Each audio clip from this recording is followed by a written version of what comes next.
Hi friends, welcome to my channel.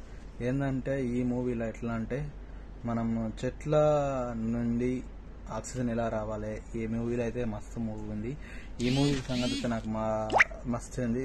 ఊరిలో మనము బడిని ఎలా శుభ్రం ఉంచుకోవాలి, ఏంది ఎట్లా ఉండాలి, మన తెలంగాణ పల్లెటూరు ఎలా ఉంటుంది,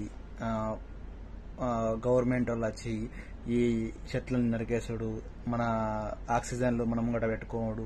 ఈ మూవీ అయితే బాగా మంచిగా ఉంది. ఈ మూవీ తీసిన అన్నకు థ్యాంక్స్. ఎందుకంటే చూపించాల్సిన మూవీస్ ఇంకా మంచి మంచి రావాలి. ఎందుకంటే మన చెట్లు నాటాలి, చెట్లను కొట్టేయద్దు. మనం ఇంకా ప్రకృతిని ఇంకా పెంచాలి. ఎంత ప్రకృతిని వేస్తే అంత మనకు ఆక్సిజన్ వస్తుంది. చెట్లను నరికేస్తే ఏం రావు. ఎందుకంటే మీరు అందరూ సృష్టించాలని కోరుతూ మీ తెలంగాణ ప్రజలకు చెప్తున్నా, ఇటువంటి మంచి పనులు చేయాలని కోరుతున్నా.